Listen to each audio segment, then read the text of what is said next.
Víctor y Charles, del texto de lo que acabamos de ver, ¿alguna idea que quieran sustraer para desarrollar o avanzamos al siguiente punto? Solo me gustó mucho cuando dice que la iglesia restaurada del Señor puede ser una incubadora. Esa palabra me llamó mucho la atención. ¿Qué hace una Yo, incubadora? cuando yo era estudiante, hace algunos ayeres, me acuerdo que me tocó meterme en una incubadora de negocios.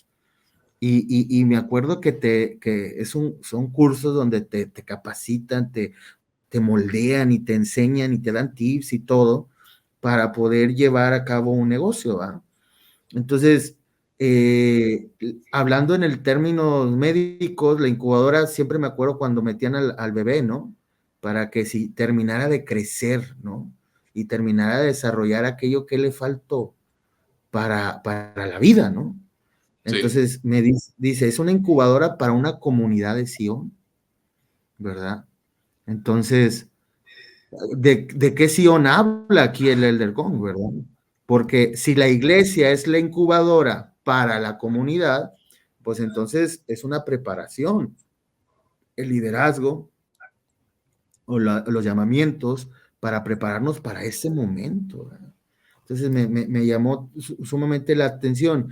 Y también adelantito de eso, también otra cosa que he notado mucho, y sobre todo después de pandemia, mis hermanos, que dice, fomentamos la conexión y luchamos contra el aislamiento. A ver, Habla Charlie, del aislamiento. espérame tantito, vamos a detenernos. No perdamos ese tema del aislamiento, porque tiene que ver con la sociabilidad de la que Víctor estaba pendiente por mencionar, pero vamos a detenernos unos minutitos en este tema de la incubadora, porque me llamó muchísimo la atención lo que acabas de mencionar. La incubadora te prepara o te ayuda a terminar de desarrollarte. Sí, y él dice que es una incubadora para Sion. ¿Cuáles son los atributos que establecen Sion? ¿O cuáles son los atributos de Sion? La unidad, la rectitud y la eliminación de la pobreza. Estos son los tres atributos de Sion. Entonces, si los llamamientos sirven como una incubadora, entonces nosotros debemos de estar desarrollando entre los santos unidad, lo cual incluye el amor entre unos y otros. Debemos de estar trabajando en ser más rectos, o nos deberían de estar ayudando a ser más rectos, o deberíamos estar ayudando a otros a ser más rectos a través del servicio. Y desde luego, deberíamos estar trabajando todos en ser espiritual y temporalmente autosuficientes, eliminar la pobreza en todos los aspectos. Los llamamientos deberían de hacer eso y no lo contrario, ¿no? Si no estamos desunidos, si hay enemistades, si hay egos, si hay luchas, como decía ahorita alguien por ahí, decía, se vuelve una lucha, entonces ya no es una incubadora. Y estamos haciendo todo menos incubando Sion. Nos estamos preparando y recordando que el establecer Sion y el preparar Sion tiene que ver con el regreso del Salvador. Si no hay estos elementos, el Salvador no va a regresar. Víctor, ¿tienes algo en mente?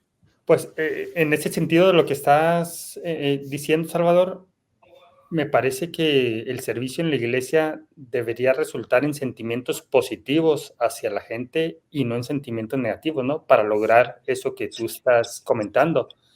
Y un poco antes de eso, el Elder Gon habla de la dificultad que presentan algunos obispados o algunas presidencias de estaca para encontrar gente dispuesta a servir.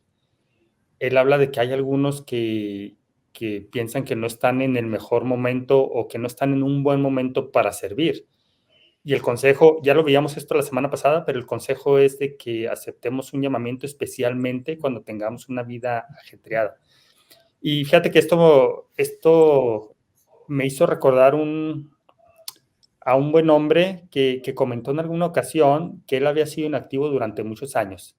Él era miembro de la iglesia de toda su vida y luego se casa muy joven y empieza a estudiar mientras está casado y entonces y empiezan a tener hijos y él siente que tenía una vida muy ajetreada, ¿no? Como la escribe el Elder Gong. Y entonces él decide darle prioridad a su trabajo y empieza a alejarse poco a poco de la iglesia. Y dura varios años sin asistir a la iglesia. En ese inter, que él no está asistiendo a la iglesia, va un apóstol a su ciudad Y entonces él se entera y dice, no, pues voy a ir a esa reunión donde va a ir el apóstol, ¿no? Y entonces va. Y resulta que él se acerca con el apóstol y él le dice, mire, pues quiero contarle una situación, yo estoy inactivo en la iglesia, pero es por motivos de trabajo y tengo niños pequeños y no tengo tiempo para la iglesia. Y el hermano afirma que el apóstol le dio permiso de estar inactivo y que le dijo, está bien, dele prioridad ahora a su trabajo, porque en el futuro, pues, dele prioridad a sus estudios y a su trabajo, porque si usted concluye sus estudios, entonces va a tener mejores oportunidades de servir después. Es decir, digamos que te doy permiso de que te inactives ahorita y no sirvas, pero en el futuro vas a tener unas mejores condiciones y vas a poder servir mejor a otros, ¿no? Incluso ayudar a otros porque vas a tener un mejor trabajo. Y entonces el hermano siguió varios años más inactivo, ¿no? Con ese permiso que le dio el apóstol, o al menos él así lo interpretó, pero se agarraba de eso, ¿no? Para decir, pues, yo estuve inactivo 10 años, pero un apóstol me dio permiso de que así fuera, ¿no? Y cuando veo al Elder Gong, yo siempre pensé que el hermano había interpretado, ¿no? El consejo del apóstol, pero ahora que vemos al Elder Gong diciendo, acepten un llamamiento especialmente cuando su vida está más ajetreada, confirmo que no pudo haber sido un consejo que venía de un apóstol, ¿no? Entonces, en ese sentido, yo creo que debemos estar muy atentos a ese consejo y a veces puede ser que nos justificamos diciendo, no es un buen momento porque tengo niños pequeños, porque estudio y trabajo, por lo que sea, ¿no? Y a veces más adelante en la vida podemos decir, no es un buen momento porque ya estoy viejo, ya me duelen las rodillas o me duele la espalda, etcétera, ¿no? Entonces me parece que no hay un momento para dejar la actividad en la iglesia, o que aún siendo activos en la iglesia, no es un buen momento para dejar de servir en un llamamiento. Bien, mira, por aquí hay un comentario de la hermana Cristina que dice, me gustaría que tomaran en cuenta el comentario del hermano Pepe Valle. A mí que Pepe trae aquí su equipo de apoyo, ¿no? Para que... Ya me di cuenta. Vamos a ver, dice Pepe, es que eso de que todos están de acuerdo puede significar que alguno dé su brazo a torcer. Lo pone entre comillas, ¿no? Ante la decisión del líder, entre paréntesis, profeta, porque se comprende que el líder es quien tiene el manto para tomar la última decisión. Si entendemos esto, entonces podemos llegar a más decisiones unánimes. Está interesante este punto, ¿no? ¿Qué piensan? Mira, me hace recordar en un consejo, hoy se llama consejo de membresía, ¿no? Pero en mi época, cuando me tocó, se llamaba consejo disciplinario y bueno, yo me acuerdo, alguna vez llegué a pensar lo siguiente, porque se hace un consejo de membresía, estamos todos los miembros del sumo consejo, la presidencia destaca, se delibera, se escucha, se hace toda esta parte y el presidente destaca, pide las impresiones de todos los miembros del consejo que están ahí, pero al final la única responsabilidad y decisión del que toma la decisión es del presidente destaca. ¿Sí? Ellos se apartan a orar, la presidencia destaca, en base a lo que han escuchado durante este consejo, y entonces preguntan al Señor la decisión que se ha tomado. Y esto debe quedar bien en claro. El que gobierna la obra es el Señor a través de su Espíritu.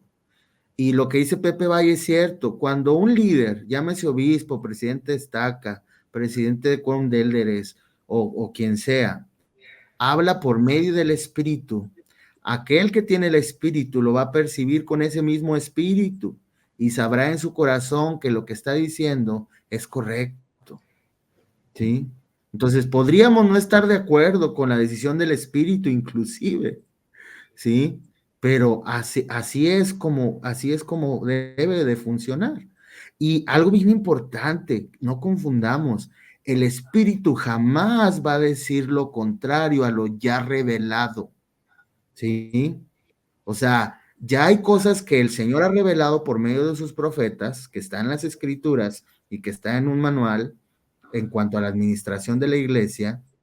Y entonces yo como líder no voy a decir que el Espíritu me dijo cosa contraria a lo que el profeta ya le fue revelado, ¿sí? Yo no puedo venir como obispo y decir, a mí me dijo el Espíritu que tienen que ser 3 horas de servicio y no 2, como dijo el presidente Nelson. No podemos, Sí. ¿sí? Y así como ese ejemplo hay en muchos aspectos en el liderazgo. Entonces, el Espíritu es el que manda y todos los miembros del consejo o del barrio sabremos si estamos atentos a la voz del Espíritu cuando el obispo habla a través del Espíritu. Fíjate, ahorita que mencionas esto, Charles, recuerdo alguna vez estar en uno de estos consejos de los que tú mencionas. Y como tú dices, el presidente escucha las opiniones de todos y todos iban en un sentido. Y ya saben quién dio la contra, ¿verdad? Excepto tú. Qué raro.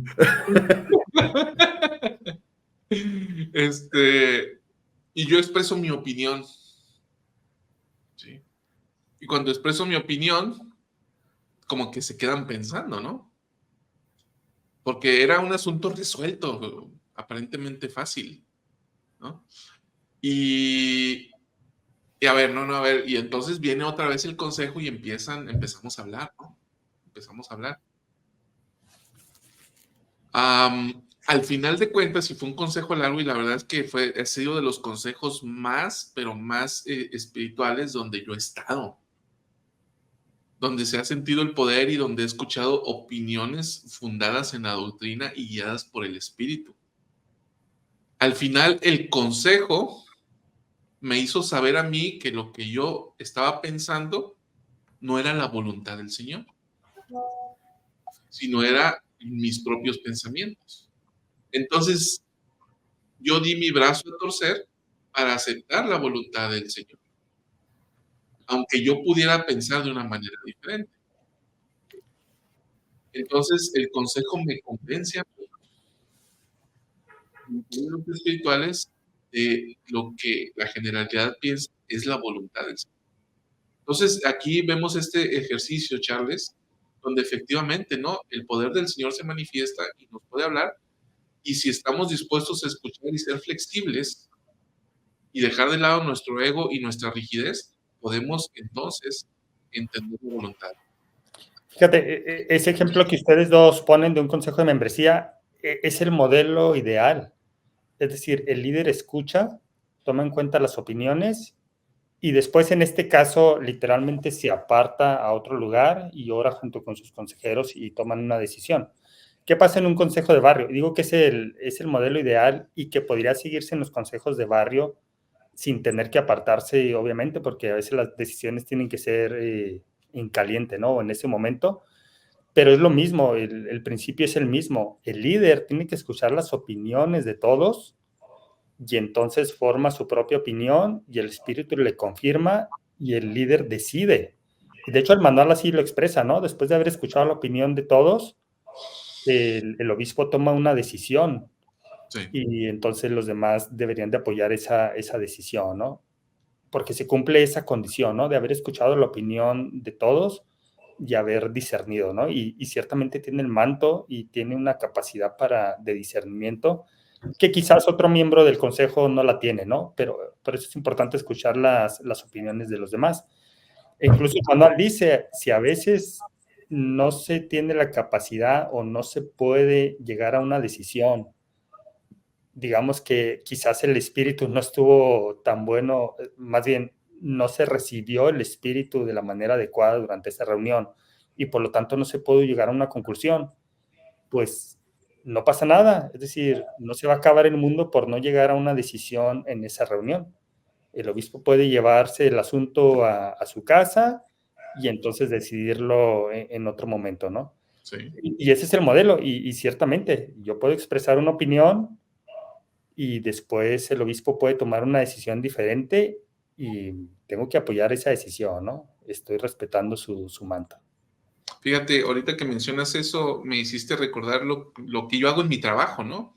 En mi trabajo es resolver juicios, hacer sentencias, Víctor.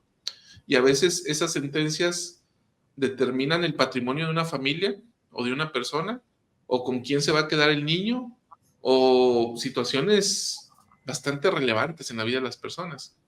Entonces, a veces yo veo un expediente, un juicio, lo leo, lo entiendo, y digo, yo creo que es de esta manera. Pero lo dejo ahí, ¿no? Y luego a los días, donde ya lo he estado meditando y meditando y meditando, lo vuelvo a tomar y empiezo a ver cosas nuevas que no había visto y a percibir. Y creo que se aplica en muchos ámbitos. Pero entonces cuando se trata de resolver una situación, creo que muchas veces este ejercicio de no tomar decisiones apresuradas puede ser un excelente consejo para buscar la guía del Señor. Hasta aquí este tema. Vamos al otro tema, Charles, que habías planteado sobre qué era la sociabilidad relacionada con Aislamiento. el aislamiento. A ver, adelante, dale. Fíjate que me llamó mucho la atención porque dice el Elder Gong, dice, fomentamos la conexión y luchamos contra el aislamiento a medida que ministramos regularmente y con el corazón en los hogares y en los vecindarios de todos, ¿no? Y a mí me llama mucho la atención esta palabra que él utiliza, porque yo me di cuenta o me doy cuenta que sobre todo a partir de la pandemia, pues todos estábamos aislados, no había una sociabilidad, no había actividades más que lo que podíamos hacer aquí a través de la pantalla, ¿no? Y no había tampoco, o sea, no, muchos no le encontrábamos sentido en hacer una reunión virtual, ¿va? Mejor sigo viendo el Facebook o el Instagram y ahí me estoy socializando, ¿no? Entonces, después de la pandemia veo que la apatía para participar de esta sociabilidad fue un desafío muy duro al principio.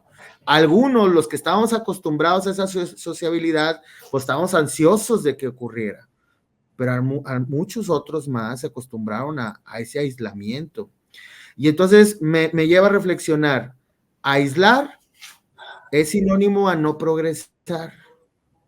¿Sí? Si yo me aíslo en mi mundo, en mis cosas, y nada más lo que a mí me compete, y no participo de la administración, del servir, del dar, del hablar con amor, de estar con otros, entonces no hay progreso en mi ser.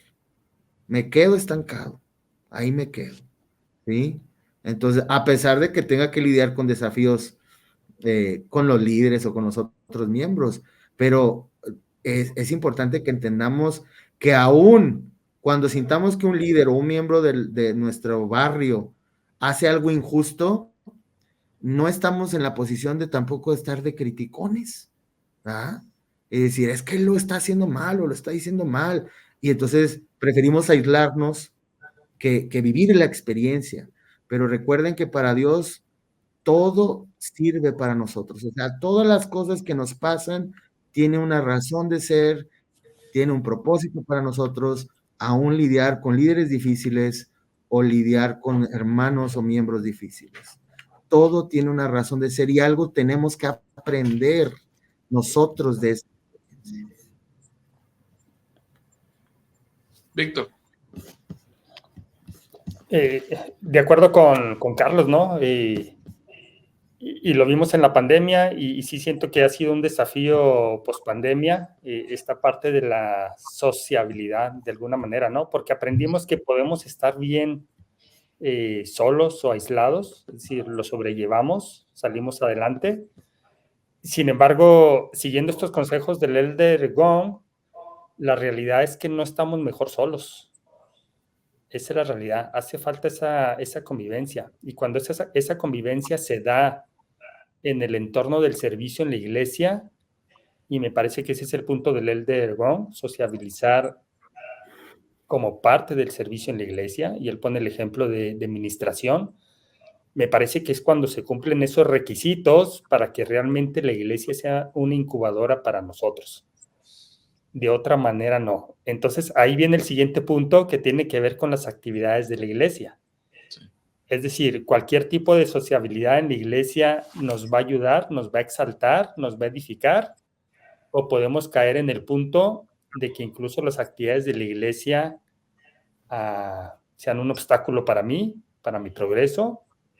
Tal vez estoy siendo muy drástico con esta parte, pero quizás simplemente, por decirlo menos, no me ayuda, ¿no? O no me están ayudando. Y en ese sentido muchos pueden decir, pues estoy mejor en la casa, ¿no? Que ir a esa actividad donde nada más están criticando, o donde veo que la gente nada más va por comer, pero realmente no hay una convivencia edificante, no hay un propósito de la actividad. Entonces empezamos con ese tipo de conflictos. Y el Elder Gon afirma en cuanto a esto, de hecho se ve que él es muy pro de las actividades en la iglesia, ¿no? Por lo que comenta en el discurso. Debo confesarlo, y ya lo he confesado antes aquí, yo no soy muy pro de las actividades recreativas en la iglesia. Y parece que él sí, ¿no? Pero él pone unos requisitos o unas condiciones, y él dice siempre y cuando siempre y cuando estén planificadas y llevadas a cabo con un propósito del evangelio, y ahí está la condición, y es una condición muy fuerte, y que desgraciadamente no siempre la tenemos en cuenta esa condición, y hacemos actividades solamente porque queda presupuesto o porque hay que ir a divertirnos. Te faltaron otro requisito, Víctor. Échalo. Que sea costo bajo o sin costo la actividad. Ahí está otro. Oye, dice el Elder Gong que crea pertenencia y crea unidad. Y al menos yo aquí platico lo que yo siento por la iglesia. En mucho se debe a la actividad o a las actividades que había cuando yo era un jovencito, un niño. Sí. Porque muchas veces, yo empecé yendo a la iglesia al principio solo, más o menos, o con mis hermanos, y luego ya vino mi mamá, y mi papá nunca fue miembro. Entonces, el estar en la iglesia a los 12, 13, 14, 15 años, participar en las actividades de verano, en esas que acá en México se les llama conferencias lamanitas, luego pasaron a ser conferencias de la juventud, y ahora se llaman FSY, ¿sí? F y luego ahora FSY. Bueno, donde los adultos estaban peleando, pero nosotros acá la estábamos disfrutando bien padre, ¿no? Entonces, ese tipo de actividades, las mutuales, ahora son actividades de jóvenes o algo por el estilo, te hacían estar ahí. Y la verdad es que tú no buscabas, o al menos yo como joven no tenía en mente si era una actividad, si era de bajo o alto costo, o si estaba en orden con un propósito del evangelio. Yo no lo sabía. Pero lo que sí es que el estar ahí me creó en mi mente y en mi corazón una pertenencia a una organización.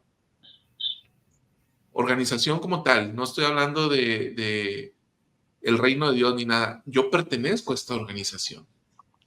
Entonces, al pertenecer a esta organización, me hace crear una relación con la organización y me hace querer y amar esa organización.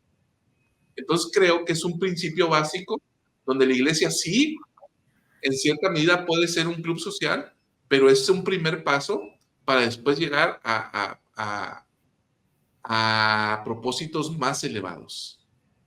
Sí, el problema es cuando, entiendo la parte de cuando eres joven, ¿no? El problema es cuando queremos seguir teniendo eso de adultos, Sí. y sin un propósito definido, es decir, solamente convivencia, pero ¿convivo para qué?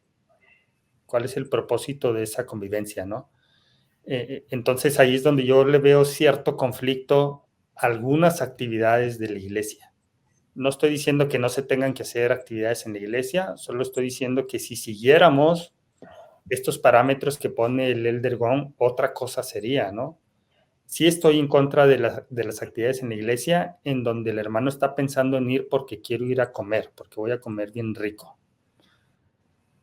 y que se sienta y ni siquiera saluda a nadie o no convive, o hay gente que traen los misioneros a las misioneras, o hay miembros nuevos y ni siquiera se acercan a saludarlo, ¿no? Entonces, para mí ahí ya pierde todo el sentido esa actividad. O si en Pero una actividad no están estos grupos de quizás familias menos activas que están intentando regresar a la actividad, o gente que está en enseñanza, entonces se pierde un poquito esa parte, ¿no? Y para mí es un dinero malgastado cuando se invierte mucho en comida y no hay un propósito superior a eso. si tú fueras obispo en el barrio, ¿no habría festejo del Día de la Madre, del Día del Niño, Día del Padre? El padre, ciertamente. No habría. No, yo no quisiera, pero una vez, si pongo el tema en un consejo de barrio y el espíritu me hace sentir que tiene que haber, pues adelante, ¿no? Es decir, yo a entrada llegaría con una actitud de que no, pero si el espíritu me indica otra cosa, entonces habría que hacerlo, ¿no? Pero con la planeación y los propósitos adecuados. Charles, Uno, ahorita que dice eso, Víctor, me hace recordar, ¿no? Yo al principio, cuando recién fui llamado, yo era de los que no quería gastar un peso del presupuesto. Me decía, no, ¿cómo voy a gastar el dinero del Señor, verdad? Y entonces las actividades que hacíamos eran pocas al principio, y con los recursos propios de los miembros. Entonces, poco a poco fui entendiendo cosas, y por ejemplo, yo tampoco era muy fan de hacer actividades para festejar un día festivo del mundo, ¿no? tiempo, Pero Charles, tiempo tantito. Nada más quiero que me ayuden mis amigos y amigas sudamericanas o centroamericanos que están viendo el programa. Normalmente, ¿qué tipo de festejos hacen en sus barrios allá en Sudamérica? Porque acá en México normalmente se acostumbra el Día de la Madre o Hasta el día del niño. Día del Hasta Niño o la fiesta mexicana, ¿no? La noche mexicana en septiembre, el Día de la Independencia. A ver si nos ayudan. Adelante, Charles, continúa. entonces, pero como dijo Víctor, cuando estás ahí en el consejo y llega un hermano inspirado a decirnos por qué sería bueno tener una actividad ese día, y me daban un propósito, entonces a veces era difícil decir que no, ¿verdad? O sea, y todos estaban de acuerdo en eso, pero entendamos que es muy fácil ponerle un propósito del evangelio a cada actividad de la iglesia, aunque esté justificada en el Día de la Madre, es muy fácil ponerle un propósito del evangelio, un fin, ¿sí? Entonces, por ejemplo, cuando en el consejo de barrio, vuelvo al tema, se enfoca que el Día de la Madre vamos a traer a 5 madres menos activas a esa actividad, y vamos a hablar del poder, del papel divino de la mamá previo al atascón de comida que nos vamos a dar, ¿sí? Entonces, se cumple el propósito, ¿me explico? Porque las hermanas van a salir sumamente edificadas y enteradas de cuál es su papel divino como madres, ¿me explico? Y entonces la actividad tuvo un significado, ¿sí? Entonces, y más cuando la actividad se manda con una comisión, decir, bueno, hermanas, ahora vayan y enseñen esto a las que no estuvieron aquí, ¿sí?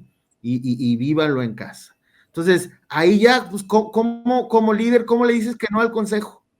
¿Sí? ¿Cómo veo, obispo? Si hacemos esto, pero el presupuesto necesitamos la carnita asada. Bueno, pues ya queda. Entonces, ya como dices que no a un propósito tan noble, ¿no? Entonces, a un fin tan noble que es edificar a las mamás del barrio y que trae consecuencia buena y positiva. Entonces, pero lamentablemente en los consejos o cuando se organiza esto, nos olvidamos del fin. ¿Cuál es el propósito verdadero de cada actividad? Y nos concentramos en si va a ser coca o de sabor, ¿verdad? Entonces, ese es el problema que radica este tipo. Por eso a hermanos como Víctor le cae gordo estas actividades, ¿verdad? Pensando si va a haber coca o de sabor cuando no se trata del propósito. Pero yo sí quiero decir algo, mis amigos. En la casa no vamos a ayudar en nada a que la actividad sea diferente. En nada. Tenemos que estar ahí para aportar nuestro granito de arena, y si podemos fortalecer a una persona en esa actividad, nosotros, ministrar a uno, escuchar su problema, saber qué pasa, a uno valió la pena para mí esa actividad. Porque entonces nos enfrascamos en el sentido de lo hacen mal, te enjuicio, obispo, porque tus actividades están bien malas, y entonces estamos ensimismados también nosotros, ¿sí? Pero si yo voy y aporto mi granito de arena para que esa actividad que no está bien planeada se convierta en algo bueno para mí, entonces habrá valido la pena para mí y para la persona con la que conviví, y ambos fuimos edificados. Y ahí hay sociabilidad, aunque haya sido uno a uno.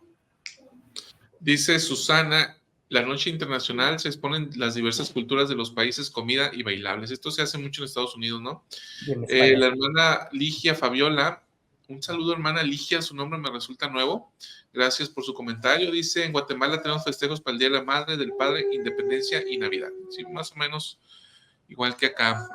La hermana Ana, se trata de reunirnos con los días feriados para ayudar a los que necesitan ser motivados.